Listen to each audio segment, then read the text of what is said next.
तो hello my dear students, welcome back to my channel secret toppers. तो student, आज का ये वीडियो 12th हिंदी का एक बहुत इंपॉर्टेंट वीडियो है और ये वीडियो आपका हिंदी में 5 नंबर कंप्लीट करवाने वाला है। क्यों? क्योंकि आज के इस वीडियो में हम क्लास 12 हिंदी के एक बहुत ही इंपॉर्टेंट कवि जिनका नाम है मैथिली शरण गुप्त, इनका हम जीवन परिचय, साहित्यिक परिचय और इनकी रचनाओं को पढ़ेंगे। अगर आप भी इस बार 12th में हो और 2026 में आपको बोर्ड एग्जाम देना है ना, तो इस वीडियो को शुरू से लेकर लास्ट तक देख लेना भैया। 5 में 5 नंबर आपका कंप्लीट हो जाएगा, क्योंकि जीवन परिचय जो है ना, ये आपका 100% फिक्स टॉपिक है क्लास 12 हिंदी का। और जो मैथिली शरण गुप्त जी हैं, प्रीवियस ईयर पेपर उठाकर देख लो, लगातार आपके बोर्ड एग्जाम में ये पूछे जाते हैं। तो बस आप लोग इस वीडियो को लाइक करना, चैनल पर नए चैनल को सब्सक्राइब कर लेना। चलिए हम शुरू करते हैं। मैथिली शरण गुप्त जी का साहित्यिक परिचय हम कैसे लिखेंगे ताकि आपको पूरे के पूरे नंबर मिले। देखो भैया, सबसे पहले जब भी आप किसी भी लेखक या कवि का साहित्यिक परिचय लिखे ना, सबसे पहले उनका एक छोटा सा जीवन परिचय आपको लिखना है।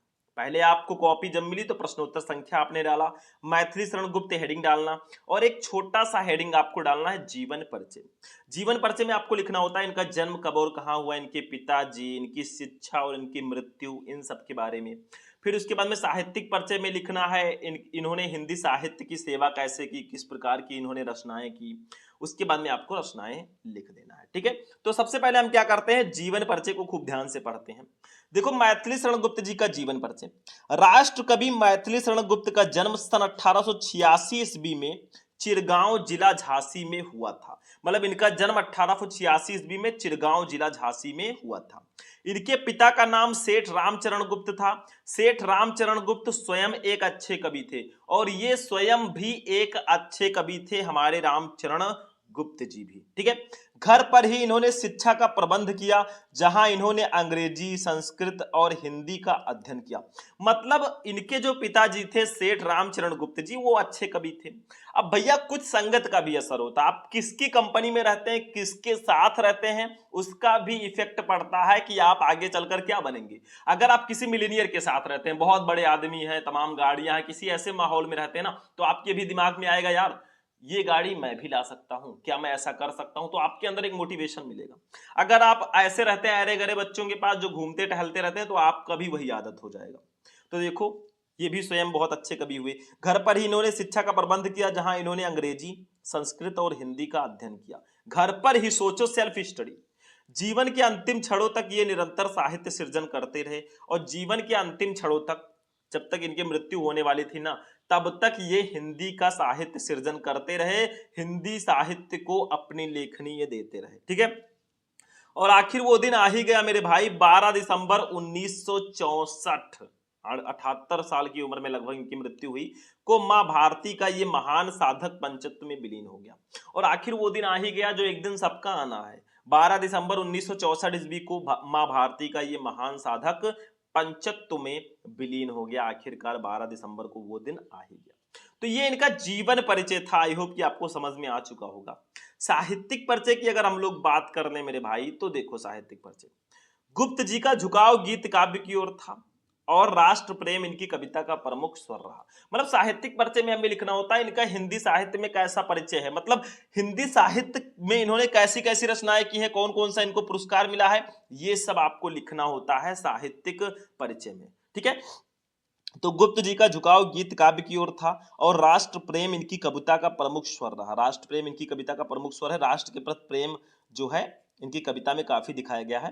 इनके काव्य में भारतीय संस्कृति का प्रेरणाप्रद चित्रण हुआ है और इनकी काव्य रचनाओं में ना भारतीय संस्कृति का प्रेरणाप्रद चित्रण हुआ है। और हमारे जो 12th में है, इन्होंने कैकेयी का अनुताप चैप्टर लिखा है। ठीक है, हमारे 12th हिंदी में इन्होंने अपनी कविताओं द्वारा राष्ट्र में जागृति तो उत्पन्न की ही, साथ ही सक्रिय रूप से असहयोग आंदोलनों में भी भाग लेते रहे, जिसके फलस्वरूप इन्हें जेल भी जाना पड़ा।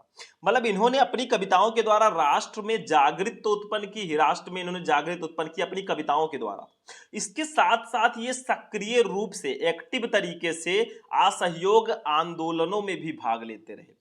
जो असहयोग आंदोलन है ना, उसमें भी ये भाग लेते रहे भैया टाइम टाइम से, और जिसके फलस्वरूप इन्हें जेल भी जाना पड़ा। और भैया ये आंदोलन में भाग लेते रहे तो इसके फलस्वरूप इनको जेल भी कई बार जाना पड़ा। क्योंकि असहयोग आंदोलन में इन्होंने भाग लिया था। ठीक है, आगे देखो। अब भैया जब इतने सारी रचनाएं इन्होंने की हैं तो इनको पुरस्कार तो मिलना चाहिए। तो देखो, साकेत महाकाव्य पर इन्होंने हिंदी साहित्य सम्मेलन प्रयाग से मंगला प्रसाद पारितोषिक मिला। मतलब साकेत महाकाव्य पर, साकेत जो इनका महाकाव्य है ना, उस रचना पर इनको हिंदी साहित्य सम्मेलन पुरस्कार मिला और प्रयाग से इनको मंगला प्रसाद पारितोषिक भी मिला। और भारत सरकार ने गुप्त जी को इनकी साहित्य सेवा के लिए पद्म भूषण से सम्मानित किया और राज्यसभा का सदस्य भी मनोनीत किया। देखो भैया, इतनी सारी इनके अंदर क्वालिटीज और इतने पुरस्कार, मतलब इनको जो है साकेत महाकाव्य पर 2 पुरस्कार मिले, हिंदी साहित्य सम्मेलन और मंगला प्रसाद पारितोषिक। और जो भारत सरकार है, जो इंडियन गवर्नमेंट है ना, उन्होंने गुप्त जी को इनकी साहित्य सेवा के लिए पद्म भूषण, पद्म भूषण भैया सबको नहीं मिलता है, तो पद्म भूषण से सम्मानित किया और राज्यसभा का सदस्य भी मनोनीत कर दिया। मतलब सरकार ने इनको राज्यसभा का सदस्य मनोनीत कर दिया। ठीक है, तो ये था इनका साहित्यिक परिचय। तो जीवन परिचय और साहित्यिक परिचय में यही डिफरेंस होता है कि जीवन परिचय में आपको इनका जन्म स्थान, मतलब इनकी जन्म कुंडली के बारे में पूरा लिखना होता है। ठीक है, साहित्यिक परिचय में आपको लिखना होता है इनका हिंदी साहित्य में कैसा परिचय है, ये लिखना होता है आपको साहित्यिक परिचय में। रचनाओं की बात कर ले भैया, तो रचनाओं में मैथिली शरण गुप्त जी की रचनाएं निम्न है। जैसे मौलिक रचनाओं में 2 प्रकार की इन्होंने रचनाएं की। एक तो इनकी मौलिक रचनाएं हैं, ठीक है, मौलिक रचनाएं, और दूसरी इनकी अनुदित रचनाएं हैं। तो इनकी 2 टाइप की रचनाएं हैं। ठीक है, देखो मौलिक रचनाओं में अगर देखें, देखो 3 नंबर का अगर साहित्यिक परिचय आता है तो 2 नंबर का आपका रचनाएं भी आता है, दोनों मिलाकर 5 नंबर होते हैं। 3 नंबर साहित्यिक परिचय, 2 नंबर रचनाएं। तो मौलिक रचनाओं में इन्होंने भारत भारती, जयद्रथ वध, पंचवटी, साकेत, यशोधरा, नहुस आदि इनकी मौलिक रचनाएं हैं। आपसे डायरेक्टली पूछा जाता है भैया भारत भारती किसकी रचना है, तो मैथिली शरण गुप्त जी की। पंचवटी साकेत जो है बहुत फेमस रचना है, साकेत की नायिका उर्मिला, इसके बारे में भी पूछा जाता है। साकेत किसकी रचना है, ये भी पूछा जाता है। नहुस के भी बारे में पूछा जाता है। तो ये सब इनकी मौलिक रचनाएं हैं जो आपको जानना बहुत ज्यादा जरूरी है। तो ये जो रचनाएं हैं इनको भी याद कर लेना, क्योंकि बहुविकल्पीय प्रश्न में भी आपके ये डायरेक्टली पूछे जाते हैं। तो आपका एक तीर से 2 निशाना हो जाएगा, ऑब्जेक्टिव क्वेश्चन भी कंप्लीट हो जाएगा और ये भी आपका कंप्लीट हो जाएगा। ठीक है, तो ये हो गया इनकी रचनाएं। चलो आगे बढ़ते हैं मेरे भाई।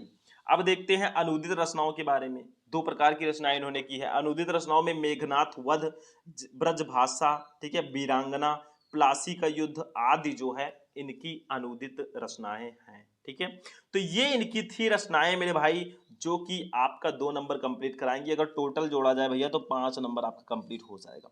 तो जैसा मैंने बताया, अगर आप ऐसा लिख कर आओगे तो एग्जामिनर बिना सोचे 5 में 5 आपको पूरे नंबर दे देगा। बिल्कुल टेंशन फ्री रहना। ठीक है, तो ये इनकी रचनाएं थी। आई होप कि आपको पूरा जीवन परिचय समझ में आ चुका होगा। तो ऐसे अगर आप लिख कर आओगे भैया पूरे नंबर मिलेंगे। आज का वीडियो आपको कैसा लगा, वीडियो पसंद है वीडियो को लाइक करना, चैनल पर नए चैनल को सब्सक्राइब कर लेना। चलिए फिर मिलेंगे किसी नेक्स्ट वीडियो में नेक्स्ट टॉपिक के साथ, तब तक के लिए जय हिंद।